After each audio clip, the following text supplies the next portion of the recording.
Folks, this is Screen Watching. My name's Dan Barrett. I'll be joined in just a moment by Simon Foster. What you need to understand about screen watching is this. We live right now in a golden age of entertainment. There are so many big release movies hitting cinema screens, so many big branded TV shows hitting TV screens. And frankly, Simon and I, we're just one man each. Sometimes together we form like Voltron to be one giant man. But generally, even so, that still gives us one set of eyes, one set of ears. We can't watch and review everything. But gosh darn it, we try. And this week will be evidence of the massive undertaking we've taken this week. Like TV only better. Television! Teacher! Mother! Secret lover. What, that's it? That's your movie? Well, I said that I had an idea for a movie.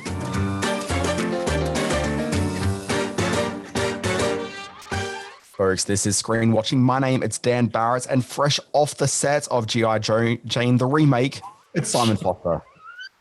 Yeah, slapped any good comedians lately, Dan? Hello, mate. How are you? I haven't slapped many comedians, but I wouldn't say no comedians.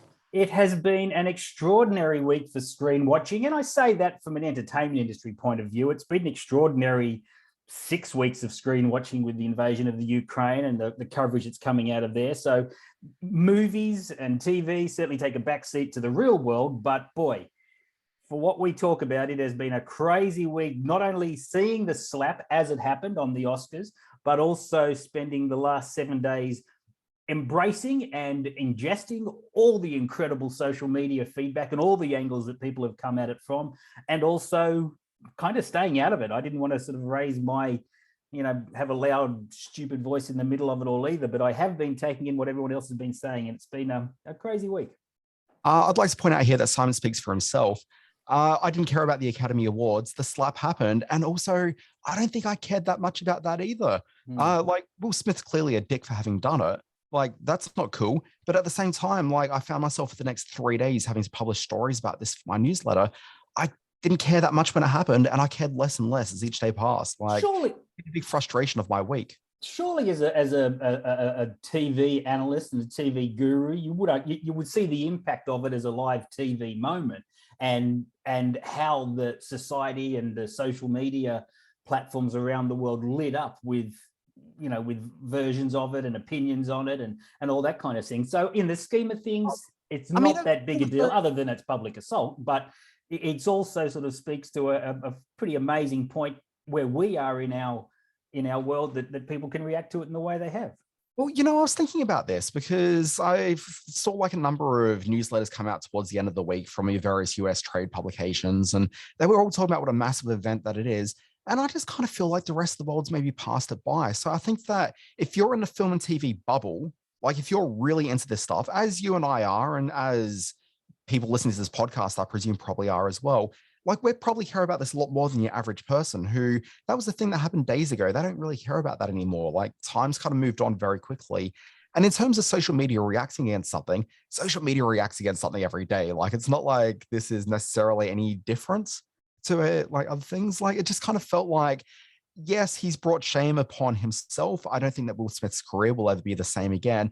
Also, I don't think I care about Will Smith's career that much anymore. Like he hasn't been relevant to me as a screen presence for quite some time.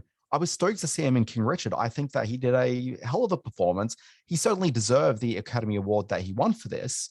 Okay, I don't think he deserved to be in the room when they awarded it to him. But even so, a couple of days later, I don't think I really care one way or another. Like, I don't think he should be a member of the Academy. And as we speak, he's resigned. And so that's happening.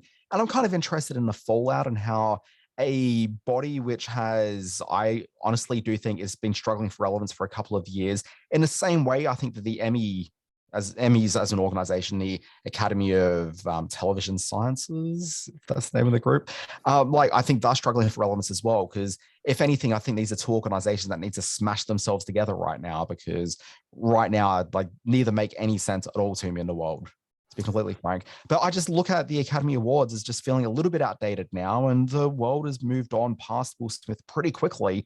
And he's still going to be a bit of a joke because, people don't like to forget things like this. But at the same time, I'm not sure the investment's really there from a lot of people. Well, having said that, there is, and certainly there's a bias in what we read and listen to on social media because of the industry that we're in and that we talk about. Because we're interested in it, just generally, like passion point. But we should also say that social media came alive. An extra 600,000 people tuned into the Oscars after the slap. There was an incredible amount of interest in the ramifications of the event that I think has garnered sort of input and garnered opinion from outside the entertainment community. There's been people, I listened to a fascinating conversation on Sydney radio the other day from Stan Grant, who spoke at length of the implications from a racial point of view, from a gender point of view. So there's all these different ways that we can come at it, some more interesting than others, some more level-headed than others. In the end, that he was still in the room, I totally agree with you. There was, at one point after I saw it, and I was totally stunned having watched it live and heard the foul language and saw the slap. And I thought at this moment, this year's Best Actor Oscar winner could be marched out in handcuffs. If you did what he did in front of a pub, or if you did what he did, in your house, that's exactly what would happen. Like, I don't think it's necessarily that he'd ever be marched out in handcuffs, but like, it reminded me of the fact that it was a work event effectively. And I think about every time at Christmas, you get like the email that comes out from HR about 2 hours before everyone goes off to whatever the corporate Christmas function is. And it's just a reminder for everyone to be on best behavior. Yes. And, what you're doing out in the world reflects upon the organization. And this is a work event. And if you go and do something, you'll be all just like to the standards of if you're in a workplace, yada, yada. Like, there's no way I could slap a colleague as much as I'd like to often. There's no way that you could do that and still get away with, remaining in the room. Yeah. So, I don't think necessarily arrested, but at least being ejected or being politely asked to leave, which from all the reports that didn't actually really happen, despite what's claimed in the past. But we're talking about this too much, Simon. We're going on and on. It's like you say, it's old news. I think we should talk about what's new on our televisions, what's new in the cinema. We'll certainly keep people up to date as events unfold, but let's sort of chat about more happier things. Well, I hope happier things. Yeah, look, we're going to be a bit all over the place today. And look, I've got this list here of what we're talking about this week, Simon. And there are so many interesting things and so many things that are potentially terrible. And so I thought, can we start with a thing that I think is potentially just going to be completely awful and just get it out of the way? Because we've got some really good stuff to talk about as well. Sure, let's do it. Okay. As I learned living on the streets, MORBIUS, no problems.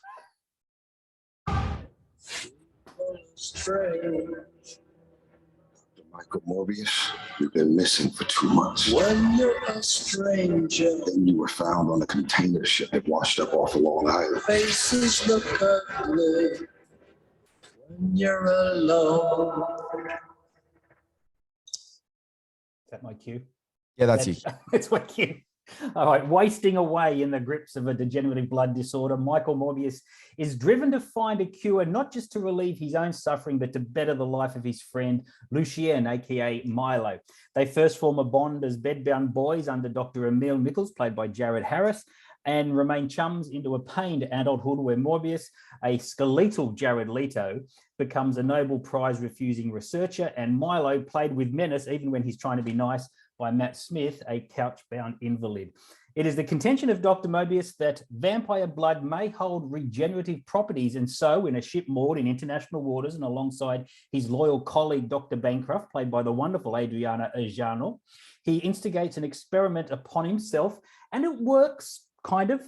The downside being that it transforms the Doctor into a hunky vampire whose bloodlust must be refreshed every few hours. Milo wants in on the new drug, but Morbius won't allow his friend to suffer through the horrible side effects for a few hours of pain-free life, but Milo has his own ideas. Now, I came to this expecting the worst, and as I was watching it, I realized the most interesting aspects of this film, directed by a guy called Daniel Espinosa, who last did the Ryan Reynolds film Life. It mirrors themes raised in David Cronenberg's 1986 classic The Fly. Vampirism as a form of body horror, the loss of one's own physicality with an outcomes that harms both the afflicted and those they love, gives this film a sort of a subtextual hook, I guess you could say, that adds to one's investment in the good doctor's moral journey. You have to search for it at times, given there's not a lot of narrative meat on the Morbius bone, but the Doctor's connection to both Bancroft and Milo, while still coming to grips with his new lethal self brings with it, I found, a fairly compulsive sort of watchability. It's a comic book trope as old as comic books themselves. There's one scene he's being questioned by Tyrese Gibson and Al Madrigal, who play the two dumbest detectives in film history, and a blood-craving Michael scowls, "You wouldn't like me when I'm hungry," which is, of course, a reference to the Bruce Banner Hulk mythology from which Morbius is drawn. Jared Leto does as much with the duality of the character as asked of him, committing to makeup, prosthetics, and stepping aside for his CGI stand-in when required.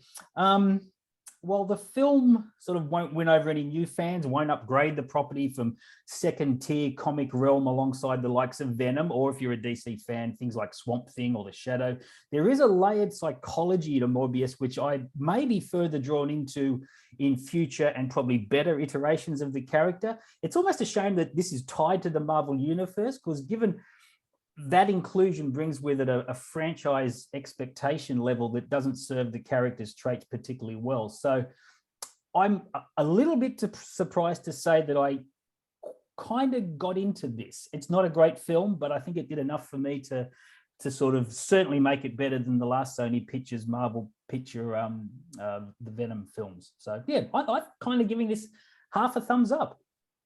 Yeah, look, you're the only person. I know it's at 17% on Rotten Tomato, and I'm looking at some very serious critics that I admire wonderfully that just sort of rip this to shreds. And I know it's had a troubled production history and been in the vault for a couple of years, and it probably could have been cleaned up a little bit over that time. But yeah, I think when I was going in just to hate it so much, and finding that there were a few moments in there which make it a little bit smarter than I think I was expecting. And it's quite a good looking film in parts. The vampire stuff, the bat sequences are pretty cool. So yeah, look, it's not a great film, but it's certainly watchable.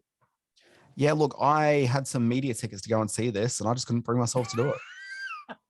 And you're the comic book guy. I thought you'd be all over this. Do you agree that he exists in that Morbius exists in that sort of second tier level with the Swamp Things and the Venoms and the Shadows and that kind of character? I mean, first of all, I think you referred to the Shadow as a DC character, and that's not true, but let's get past that. Look, I mean, I wouldn't call Morbius second tier. He's more like fourth, fifth. Wow, okay. Yeah, you know, he's around. He's just a obscure Spider-Man villain more than anything else. Like, it's not that big a deal. Yeah. Look, I'm amazed they made the movie. I understand Sony's desire to try to work with the limited amount of IP they've got from the Spider-Man deal they've got at hand. But boy, I don't know. Also, all things Jared Leto, I've got no interest whatsoever.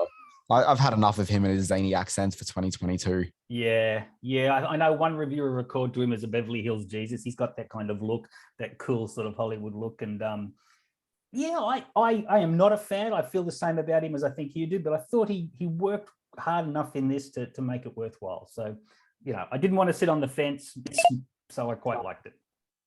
Okay, let's stick in the Marvel realm while we're at it. There's a Marvel TV show, and this is proper Marvel. This isn't fake Sony Marvel. This is a new Marvel TV series called Moon Knight.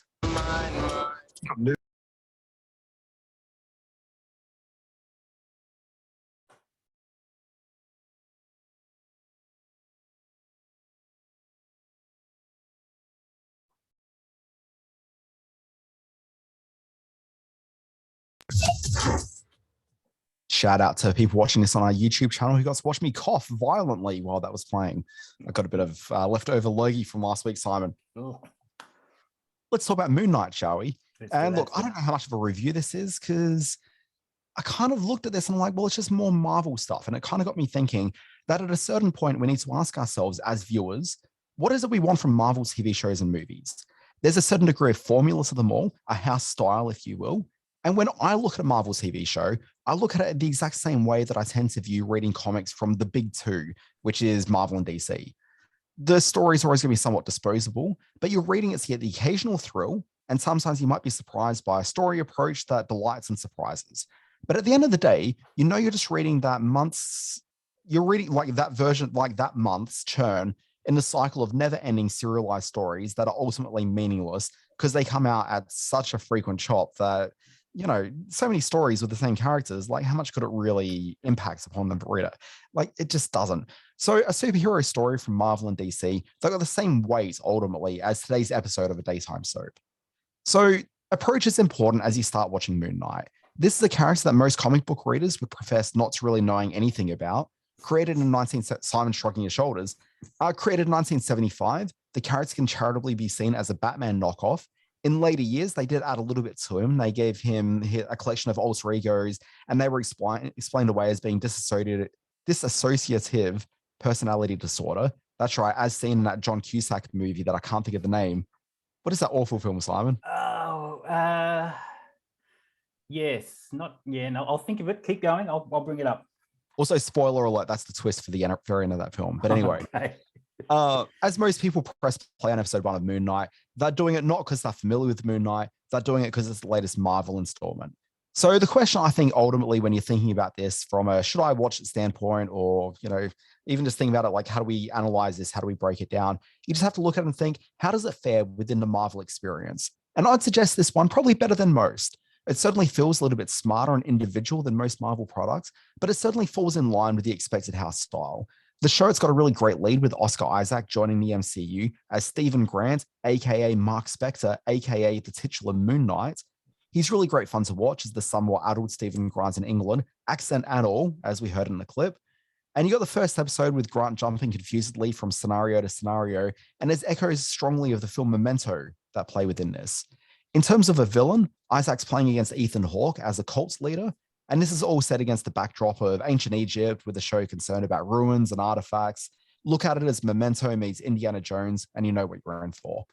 With just one episode, it's difficult to really get much of a hold on how invested one should be with the show, but in that hour, it proved itself to be hugely watchable, entertaining in parts, and certainly very much in line with brand Marvel.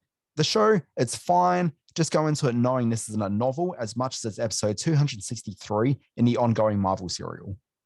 I think the John Cusack film you're talking about is Identity from 2003. That's the one. That's the one. Gosh, that was something. The thing that I've seen most on my social media feeds is about Ethan Hawke's introduction in the first episode. Apparently it's kind of icky. Can you shed any light on what happens there? I didn't really see anything else particularly icky. Okay, all right. Icky in terms of like, blood and gore, or in terms of like some sort of cultural insensitivity? Oh, no. They're talking about him coming on as a pretty strong sort of villainous type. So it's certainly within the cartoon or comic book realm, I should say. So, look, I didn't notice it as being particularly sort of quote unquote icky, but it certainly is a very mature TV series. Okay. Like it's not Marvel Junior stuff. Like it's not Guardians of the Galaxy sort of level of stuff. This is definitely a lot more in the more brutal sort of Captain America style violence. But even then, like Marvel only gets so violent. Yeah.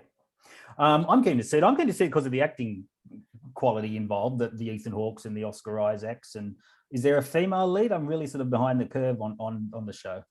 There were certainly women in the show, but no one would really call a lead. Okay.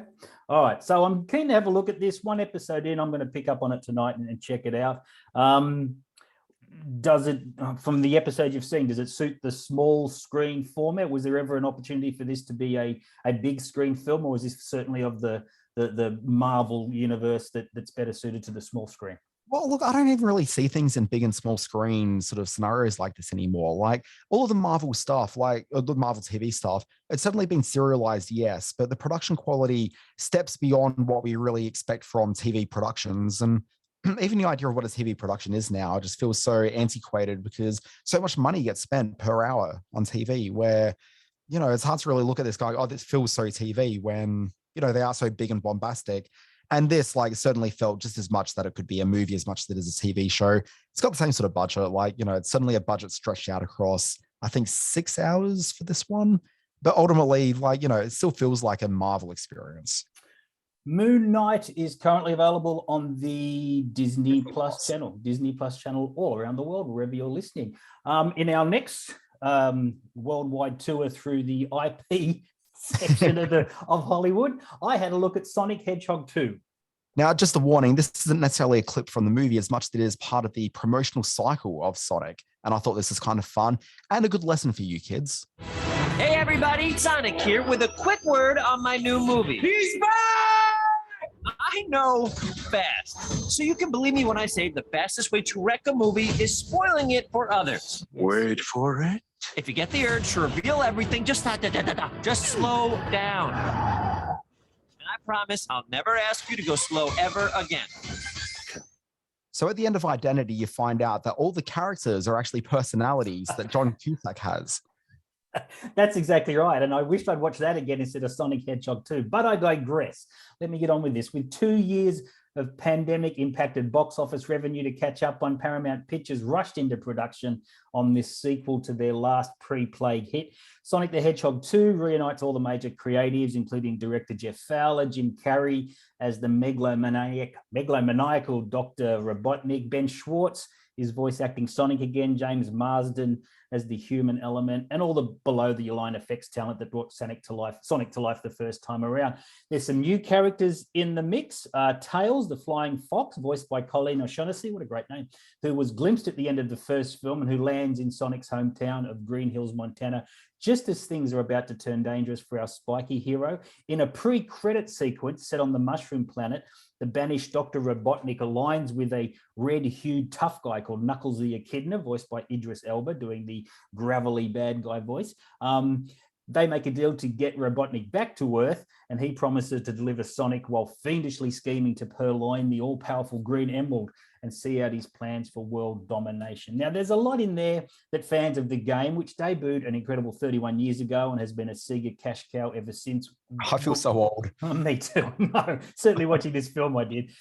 There's plenty in there that fans will recognize and appreciate, and Fowler and his writing team fill the screen with Easter eggs to keep your attention. What they don't fill the screen with is any of the charm or laughs that made the first film a happy diversion for non-gamers. Instead, Paramount have pushed their spiky teen hero into an MCU-style end-of-the-world effects extravaganza, banishing to the periphery all that was engaging about the first film in favor of some pretty rote heroics and tired CGI. It also runs an unforgivable 122 minutes, the length blown out by time wasted in sequences like a Serbian bar watching Sonic win a dance contest and a frantic and very unfunny Hawaiian wedding gone wrong set piece featuring Natasha Rothwell as a very shrill sort of African-American bridezilla caricature.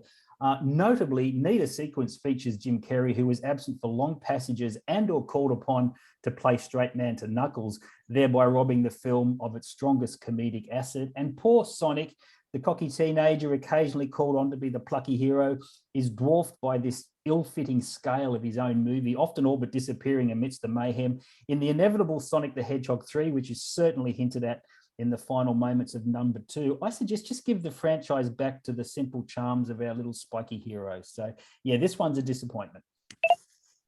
Yeah, Sonic's an interesting one. So I remember, two things. First of all, you mentioned Tails. I remember being a 12, 13-year-old kid, and there was word coming out about Sonic 2 and what's going to be happening in the Sonic 2 game. And they introduced Tails, and the advanced word was that the character's going to be called Two Tails. And I've always associated that as being that character's name. And so when I just hear him as Tails, it's like, that's not right. It's Two Tails. That's not true, though. I'm just wrong. But the other thing is that, like, as long as there's been Sonic, there's been a lot of attempts to try to build out the Sonic extended universe. So there's been comics, there's been animated series, lots of efforts to try to contextualize this as a character that doesn't exist just in a video game, but really is a big multimedia property. And I've never really felt convinced that there's been a strong sense of the Sonic universe. And I understand there are fans of the Sonic universe, and there will be people who disagree violently with what I've just said, but I just never really got a sense that he really was that breakthrough character that they've tried so hard and so many times to make him. I remember the hubbub and the craziness that the internet went into when that first glimpse of Sonic from the first movie turned up, and everybody hated it. So he went back for a redesign, and then the film came out, and the film turned out to be pretty good. It was a tale of, family values and good versus evil, and Jim Carrey, rediscovering his Ace Ventura wackiness. So it ended up taking like over 300 million worldwide, which was a legit blockbuster, and it was cut short by COVID. So it was a huge hit, and it got audiences in that weren't fans or weren't familiar with the broader Sonic universe that you refer to. I don't have any sort of knowledge of that, and I really enjoyed the first film because it was a simply told tale with really good simple values and a very funny Jim Carrey turn, and that's all it needed. In this one, it's just that big blustery laptop effects sort of feel that is just churned out so much in Hollywood now, and all that was charming about the first film is lost in this film. So it's disappointing, and I agree with you. I don't think there's been any sort of serious fan, swelling of support for a vast sonic universe. This one is a little expansive in that it goes to the Mushroom Planet, and the best few moments of the film are in the first 3 minutes in a pre-credit sequence with Jim Carrey on the planet. After that, it loses any inspiration. So, disappointment. I'll be talking about another film in a minute, which is a much better school holiday option. Okay, let's move away from big, stupid, over-the-top special effects and just nonsense. And I'm going to talk about a heartfelt drama, which is very much in line with the conversation I've been having in this podcast over a couple of reviews now. Not today, but in recent weeks. We're going to talk about the new HBO Max / Binge here in Australia drama. It's called Julia. Are you hearing audio, Simon? Because I'm not. Nothing. My guest this afternoon writes cookbooks. Maybe we'll rename our little program What My Wife's Been Reading. Welcome, Julia Child. What a lovely introduction. Could have sworn that clip went a little bit longer. Look, Simon, from the opening moments of Julia, it's clear what the show plans to be. It's an exploration of a woman we didn't previously put much it's the exploration of a woman we previously didn't put much consideration into. And we're providing greater context about why we should have paid more notice to her for what's often been underappreciated trailblazing work. Now, it's all part of the current trend of shows that reconsider famous women, and there's a bunch of them.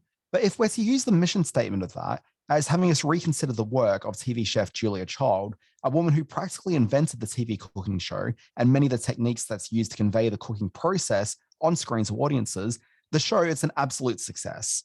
Just a handful of episodes in, I'm immediately drawn into the world of Julia Child. I've certainly now appreciated her for the work that she's done, and I'm absolutely ready to celebrate all things Julia Child. But does the show need to be more than that? In the first couple of episodes, we're certainly introduced to a rich and engaging set of characters, but the dramatic stakes are actually really low. I don't really feel I've got a good sense of who any of the characters are outside of their work or relationship to Mrs. Child.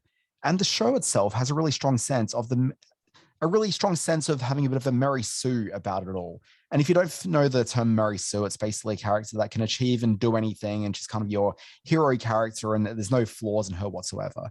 And here we've got Julia Child in this show as a woman who could do nothing wrong, and every step she seems to take works out for her. And are we telling the biography of a real-life woman here, or is it a dramatic retelling of Mary Poppins? The series seems to operate in opposite ways to the recent raft of shows about grifters taking advantage of the changing social strata, as we've seen in shows recently like The Dropout, Super Pumped, and We Crashed. Those shows are about delighting in the obscenity that social structures allow those monsters to thrive. This show, however, is taking a figure from the more distant recent past and showing what good can come from a woman challenging the system. And while that messaging certainly meets a public benefit, there's elements of the show that leave me a little bit uncomfortable. Like the grifter class of shows, Julia's more interested in telling a story that supports modern thinking and fulfillment than it is in reporting a show with historical accuracy. At what point are you doing the life of a person being considered a disservice by recontextualizing a story for it to meet modern standards? And so the most egregious example of this is the creation of Alice Neyman. She's a young African-American TV producer who helps Julia get her show on the air. She's completely fictitious. The rest of the ensemble of the core characters in the show are all based on real people who happen to be rather white. Neyman replaces real-life TV producer Ruth Lockwood, who doesn't exist in this show, and there's no justification at all in Lockwood's erasure, which in itself is a disservice to a show that's seeking to better appreciate trailblazing women. Ruth Lockwood is absolutely a trailblazing woman not to be seen in the show. And the only reason seems to have been done to make the show more palatable for a modern viewer who might otherwise feel uncomfortable by a complete lack of diversity in the show's primary cast. Like with the recent series The Dropout, HBO Max's Julia is a thoroughly entertaining show. You'll feel great watching it. It's absorbing, the cast is all incredibly winning, and you have a much stronger appreciation for the work of Julia Child by the end. But what you won't have is an approximation of the real-life Julia Child and the actual struggles and successes she went through to get her shows to the air. There's too much of the show that's been confected. Now, is it a bad thing that the show takes such liberties in order to get the viewers to engage with the subject matter? Maybe not, but at a certain stage, you have to wonder, why even adapt a real person's life to the screen? Why not just invent the entirety of the story and bake it from scratch? Well, that is a fascinating point to come in on, because it's you often are faced with watching films and watching TV shows. You're faced with the based on a true story or inspired by true events type of things. And I immediately go, well, which parts am I watching which are true, which are dramatized? I don't inherently have a problem with it, but put in the context that you put it in, about it being manipulated to reflect, current audience expectations or industry diversity standards or elements like that. Yeah, it's a problem. I kind of feel for the producers that are now producing period works.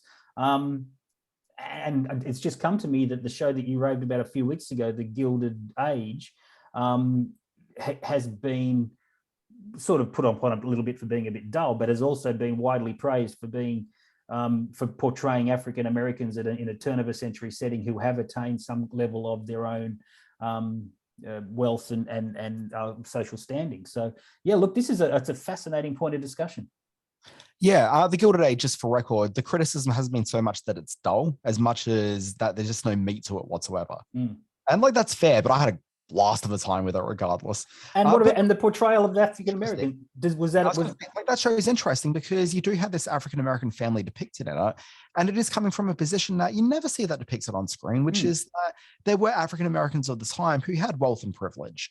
And usually we see period dramas where it's depicted very much through a slave conversation. And I'm sort of thinking maybe a little bit about the TV show The Nick, which is a hospital drama set in 1901 in New York, that I absolutely adore that program. And that show was interesting in that it had an African-American doctor at the center of it. Now that show and The Gilded Age as well, both of them actually do consider the racial sensitivities of the time and talk about those characters as they actually would be engaging in the culture. And even if it's not 100% historically accurate, it still seems to have something to say about all of that. Whereas I'm watching this character that's been created for the Julia show, and that's not really saying anything. Like, she's essentially just the character that could just as easily be white and could just as easily be the real woman that actually occupied the position that she's in within the show. But it just seems that we've cast her purely just for some diversity, which I don't understand why you do that. Like, it's just kind of, it's a little bit gross to a certain degree. Like, you're kind of not treating the audience with respect. You're not treating poor Ruth Lockwood with respect because you've erased her entirely from the story. And also, even the fictitious character that they've created for this, you're not treating her with respect because you're not actually giving her anything of value to do that is in relation to why you've confected her as a character. Like, it's so awkward. But beyond that, it's a hugely entertaining program. I think people will really get a kick out of the program. I can't wait to press play on the next episode. But something about this has me feeling so squicky, Simon. Okay, so where can we check out this, what did you say, squicky show? It is squicking your way through HBO Max right now. And you can also stream it here in Australia on Binge. All right. Well, for my last one, this is the show that the parents should be taking their kids to at the cinemas over the coming school holiday period here in Australia. It's called The Bad Guys. It's called The Bad Guys or The Good Guys? The Bad Guys. Okay. I've got a rundown that says The Good Guys, Simon. That's the shopping chain, isn't it? Isn't that the supermarket chain? Yeah. There was also a TV show called The Good Guys, which had Bradley Whitford and Colin Hanks in it. Where's the running down with The Good Guys on it? Anyway, play the clip. I wrote on a bit of paper and wrote down The Good Guys. It's not your fault. This is all me. Anyway, Simon, why are we still talking? We could be listening to a hilarious animated clip. We're the bad guys. It's crime time, baby. Shark. We need a distraction. Do I get to improvise? Fine, please be subtle. I'm having a baby! Is there a doctor? Or perhaps several security guards that could leave their post and help me? I thought that was very funny. It is a very funny film. Despite an occasionally patchy history in the field of animation, anyone remember Shark Tale? DreamWorks has captured the anarchic glee, the character chemistry, and the old school narrative skill of Aaron Blabey's best-selling books. Director Pierre Perifel brings a decidedly non-Hollywood animation style to the story of five friends leaning into the preconceptions of them all as nature's criminal element, but it is a style that allows for really dazzling flourishes of color and action, delivering an older skewing family pick the likes of which we haven't seen since Brad Bird's 2004 classic, The Incredibles. The film opens on that staple of the crime genre, the diner scene, and maybe referencing the start of Pulp Fiction or Reservoir Dogs. And then I'm thinking it's a kids' movie. The slick career crim Wolf, voiced by Sam Rockwell, and Safecracker Street Hood Snake. Brilliant voice work by Mark Maron. They're riffing on the highs and lows of birthdays in that very Tarantino way, before they just saunter over the road to a bank and rob the joint. There's a wild car chase after that, during which we meet the rest of the gang, computer guru Tarantula, aka Webbs, voiced by Awkwafina, blubbery master of disguise Shark, Craig Robinson, we'll be talking about him a bit more soon, and the twitchy tough guy Piranha, played by Anthony Ramos. Wolf is this sort of George Clooney-esque, package of very smug egotism. He's triggered into action when the new governor, the upwardly mobile Fox Diane, voiced by Zazie Beetz, insults him and his crew on local TV. Wolf sets his sights on the ultimate heist, the pilfering of a bejeweled trinket during a gala in honor of guinea pig philanthropist Professor Marmalade, hilariously voiced by Richard Ayoade, only to have it backfire. Soon, the whole honor amongst thieves creed is being challenged, and the friends are faced with the intellectual might of a true criminal mastermind. Now, adults familiar with the high-stakes crime genre, like the Ocean's 11 films, will draw more from the bad guys than their kids. The under-12s might have a bit of trouble registering all the double crosses and underworld machinations in Ethan Coen's screenplay, but that certainly won't detract from their overall enjoyment. So thrilling are the action pieces and lovingly rendered are the characters. The film becomes increasingly loomy. Wait till you see the army of mind-controlled hamsters with glowing eyes, but it loses none of its smarts. It's the perfect franchise Kickstarter and the best DreamWorks cartoon since forever.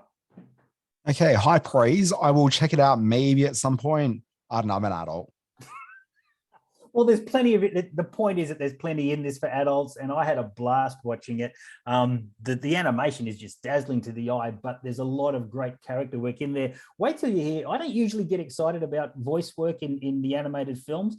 I remember absolutely falling in love with Holly Hunter in The Incredibles. She was great as Elastigirl, and in this one, Mark Maron, who does the voice of Snake, as I mentioned, he just finds an extra layer of character inside this character, and alongside Wolf, they have some great scenes together, him and Sam Rockwell.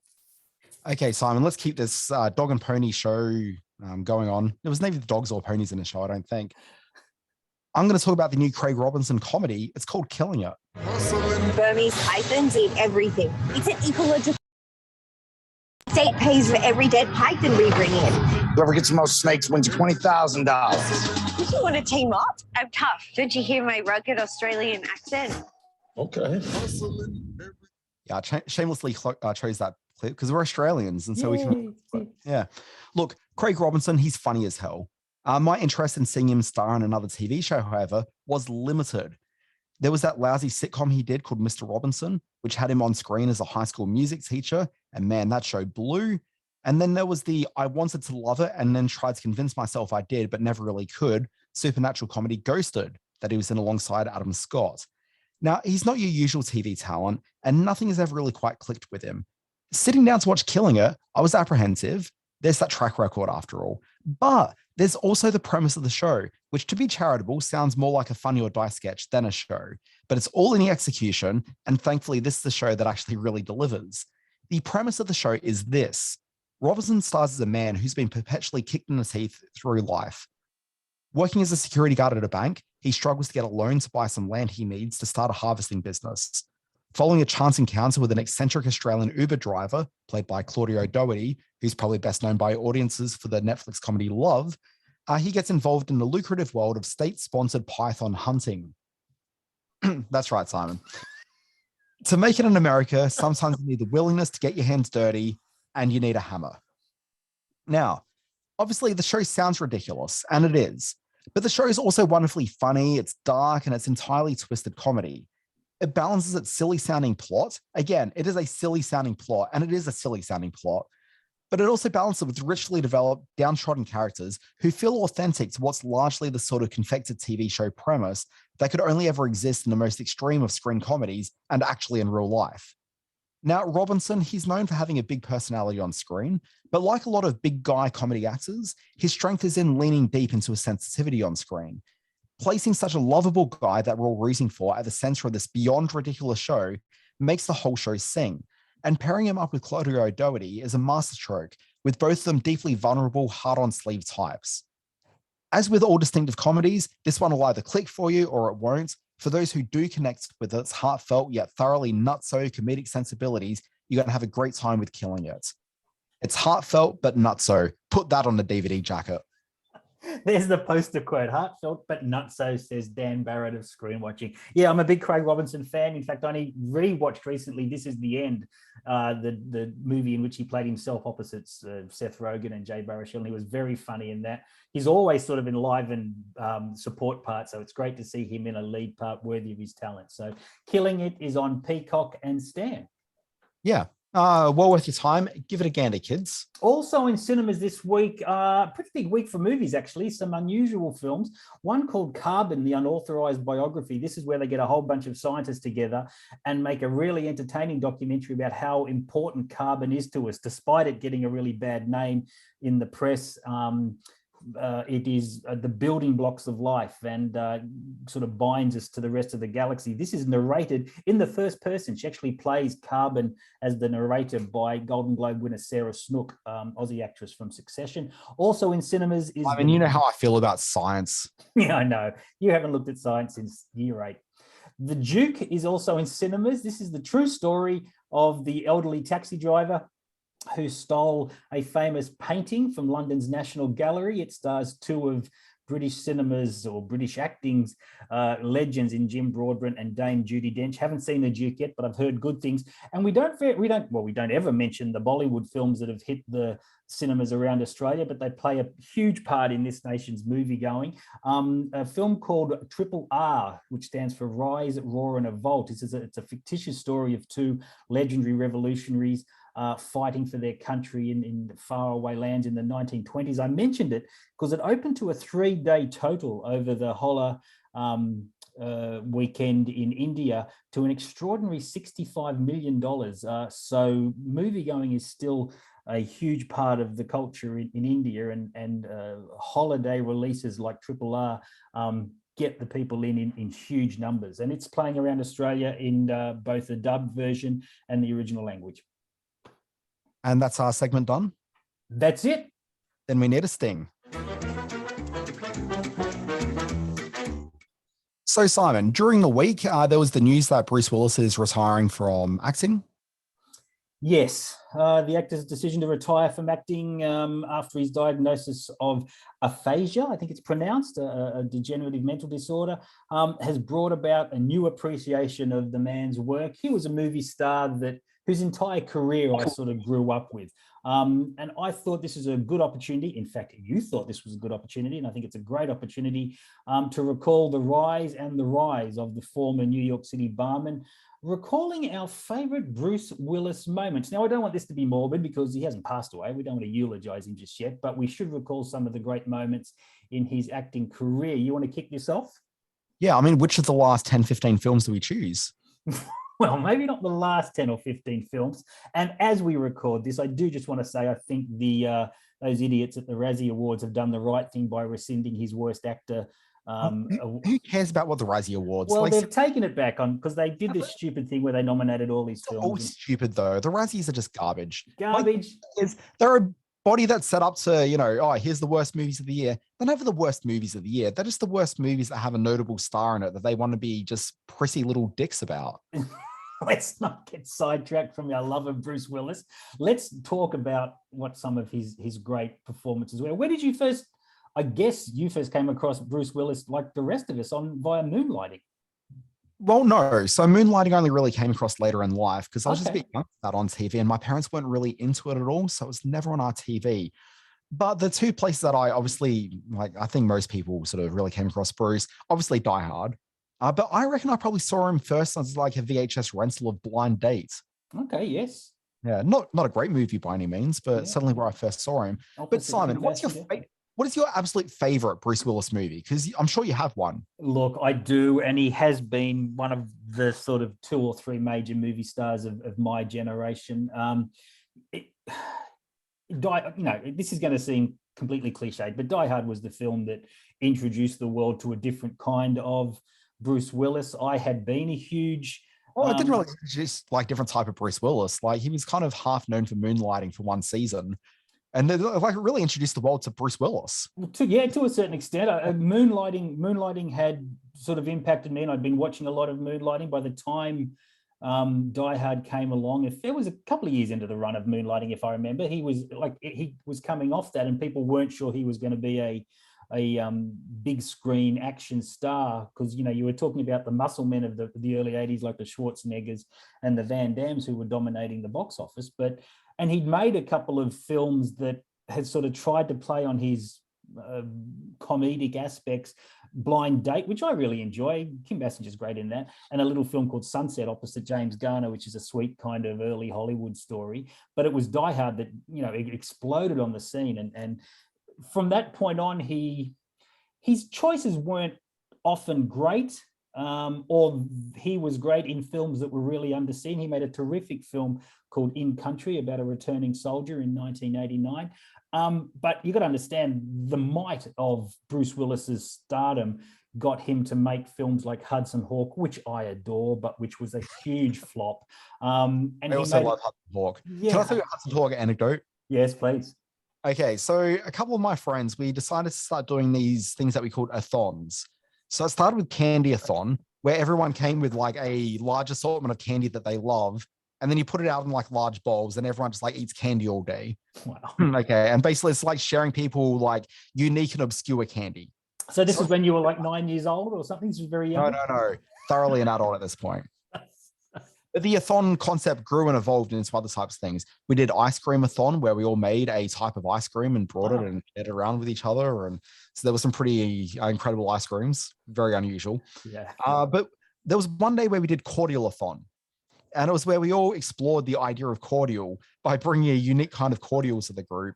But what happens is when you drink a large amount of cordial is that you also ingest a large amount of sugar. Mm-hmm. So we all got very sort of hyper as the afternoon went on. But at a certain point, you crash when you have that much sugar. And we all sat down and started watching Hudson Hawk. But here's the thing. We were so heavily influenced by the amount of sugar we'd had and the crash we were all having. We were about 35, 40 minutes into the movie before somebody realized the volume wasn't up. Oh, wow. Which is exactly the way many critics said you should have watched the film, without any of the dialogue or any of the ideas that Danny Aiello and Bruce Willis and Sarah Bernhardt brought to the film. But I do get a laugh out of it. I think it's a very funny film. He that was a point where Bruce was willing to try anything, and people were willing to cast him in anything. In 1990, he did The Bonfire of the Vanities, which was Tom Hanks' big first fall from grace and a huge critical and commercial flop. But it is a film that has garnered, a lot of following over the years. Last Boy Scout. I loved Last Boy Scout. That was sort of Willis really leaning into the seedy tough guy character that he kind of engendered of himself in real life as well. You got any others that you love? I was dropping in some dolphin sound effects because it's all about Hudson Hawk. What else do I love? So, okay, so my favorite Bruce Willis film is probably 12 Monkeys. I just think that is just a stonking great film.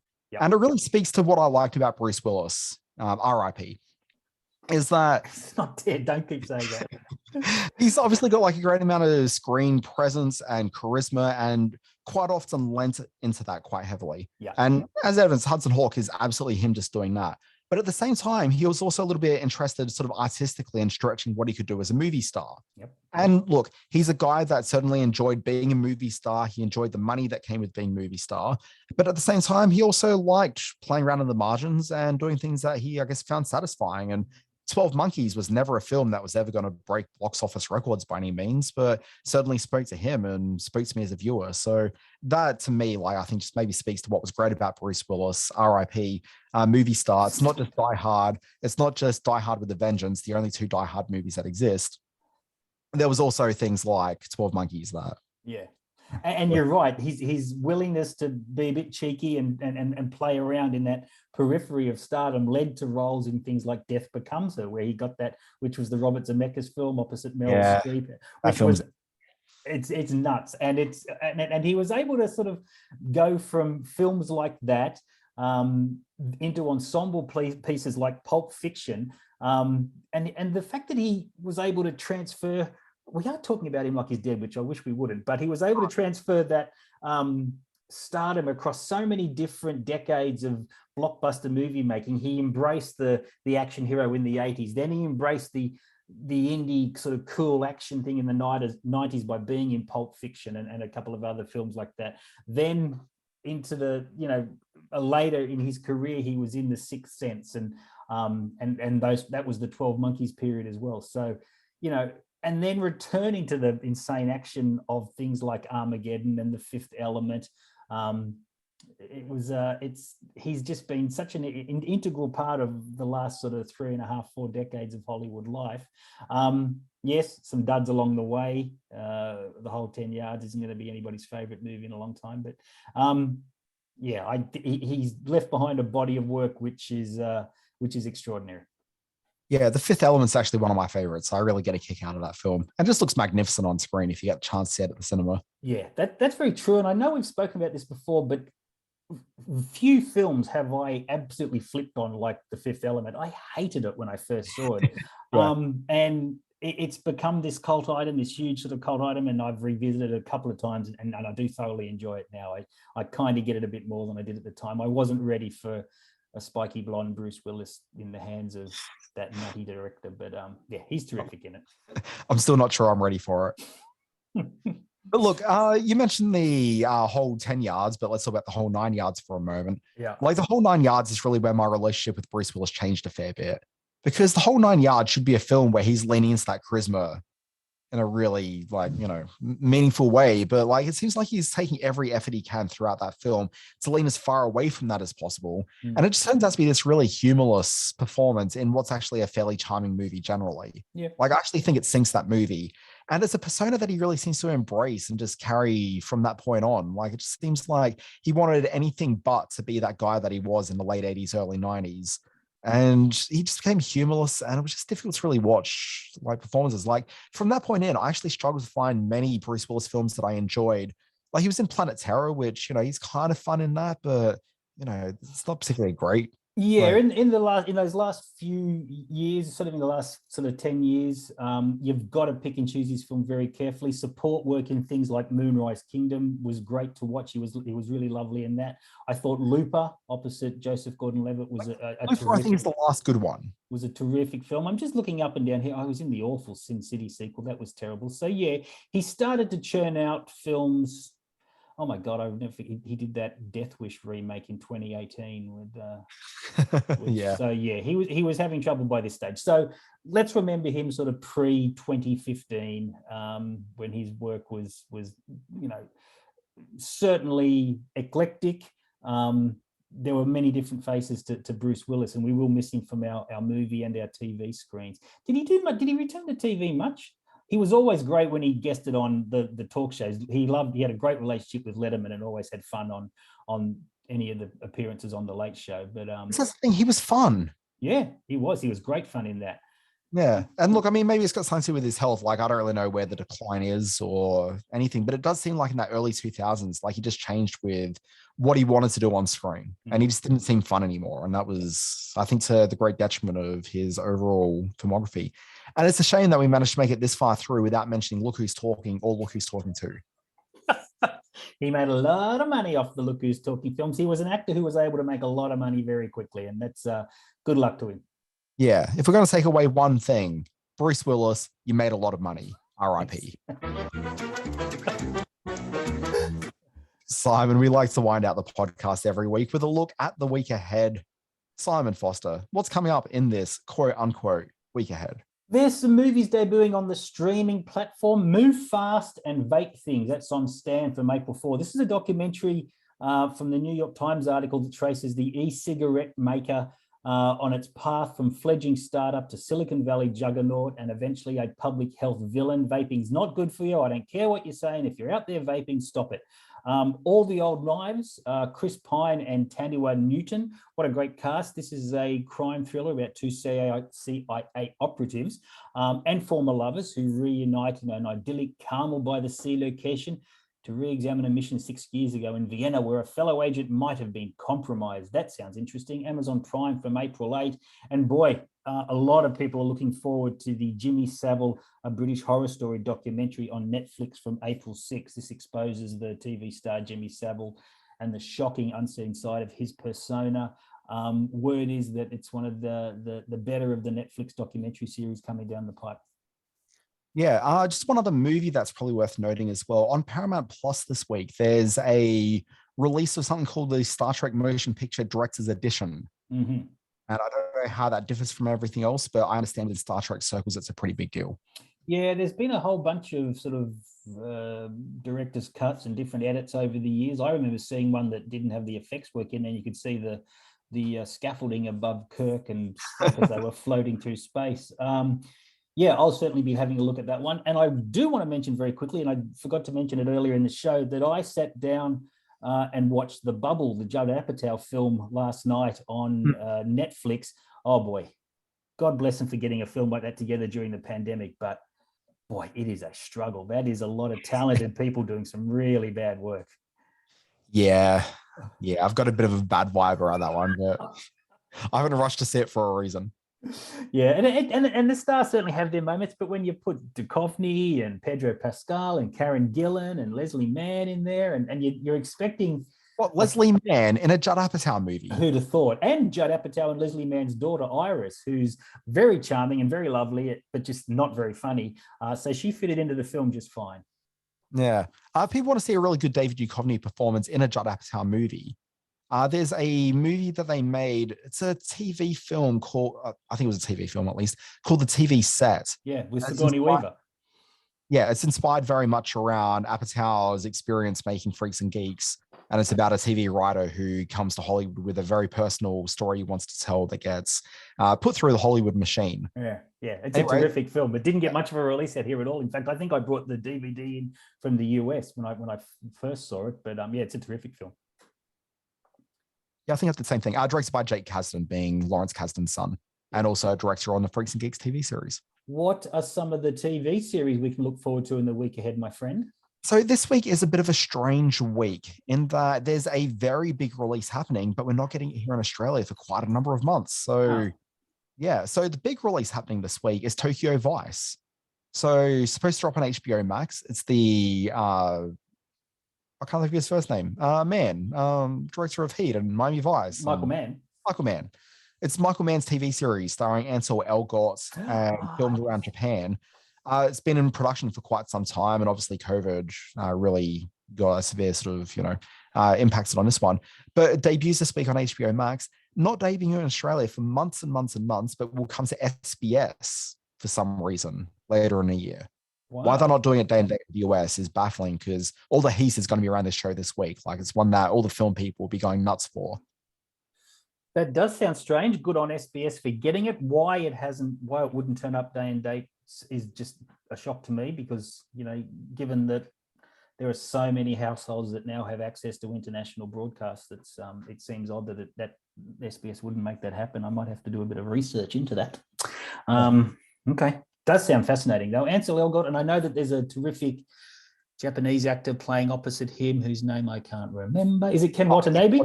Yeah, that's exactly who it is. Exactly. Yeah. All right, cool. All right. Anything else we can expect on the TV series front? Nothing that's got me particularly excited.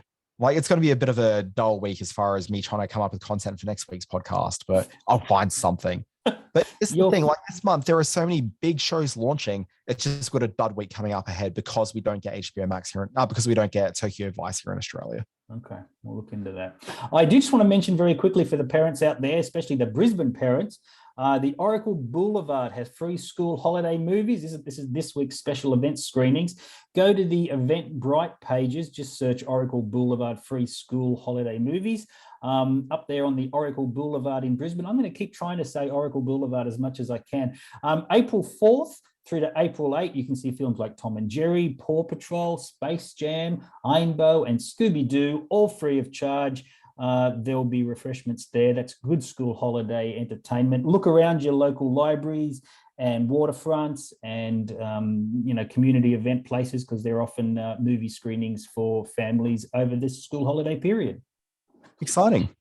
It is exciting. Yeah, you might head down there. Are you far from Oracle Beach where you are, or Oracle Boulevard? I don't even know what an Oracle Boulevard is. Well, that's 7 times we've said it in the podcast. We should get a mention in the Oracle Boulevard website now. Maybe Queens Boulevard is, but I'm not down with the Oracle Boulevard, I'm afraid. You've got to get out and about more. What happened in history, Dan? Oh, sorry, I'm now just looking up Oracle Boulevard. Oh, this is a Gold Coast thing. Dan, we're doing a podcast. Oh, it's a Gold Coast. You kept saying Brisbane. Do not confuse Brisbane with the Gold Coast. I did that. My wife was up at the Screen Producers Conference on the Gold Coast all this week, and I've been telling everybody she's in Brisbane, and she kept saying, stop calling the Brisbane Gold Coast, because it's very, very different. Exactly. The sneakers are an entirely different color. This week in history. Oh, yeah, sorry, I should be scanning to this part. This week in history, as I read the entries that Simon's lovingly placed in here, April 2nd, 1978, Dallas, starring Larry Hagman from I Dream of Jeannie, and... Yeah, come on. Sorry, I'm trying to think of a second thing. Primary Colors. Okay. And Barbara Bell Geddes premiered on CBS as a 5-week miniseries. Before being turned into the most successful series of that decade. April 3, 1953, the American magazine TV Guide publishes its first issue. Who'll ever forget that great Seinfeld episode where that character made the bouquet out of the TV Guide? Very funny stuff. On this day, you can watch 5 different types of Lucy. There's I Love Lucy, The Lucy Show, Here's Lucy. Okay. April 5th, 1987, the Fox TV network premiered showing Married Children and The Tracy Ullman Show, which gave birth to some show called The Simpsons. It did indeed. On April 8, 1990, Twin Peaks premiered on ABC TV, and primetime television was never the same again for a while.